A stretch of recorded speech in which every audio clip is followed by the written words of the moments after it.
Everyone. अभी मैं एस्ट्रोलिया building Fatehganj Vadodara में मैं अभी खड़ा हूँ और ये प्रपोज लोकेशन है। यहाँ से मैं अभी 360 डिग्री वीडियो कैप्चर करने वाला हूँ। प्रपोज लोकेशन के लेफ़्ट साइड में ये 7 सीज़ मॉल है।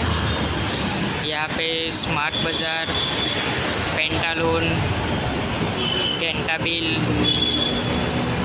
वॉल्कवे वो सब ब्रांच है। फिर ये रोड निज़ामपुरा में आगे जाके कनेक्ट होता है निज़ामपुरा सर्कल पे।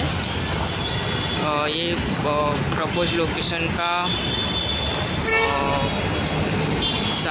ऑपोजिट व्यू, जहाँ पे सामने एक अमूल का स्टोर है जो आप देख सकते हो। ये प्रपोज लोकेशन का opposite view, Wok of Fire Chinese की ब्रांच है।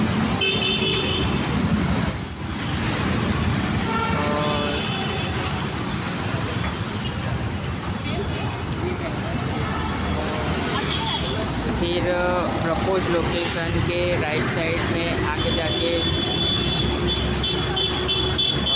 रजवाड़ी, Ajay's Cafe, Momo Man, Lenskart, ये सब ब्रांच है।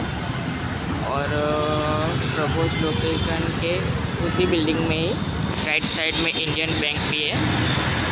फिर हम आ गए हैं अपने प्रपोज लोकेशन के वापस।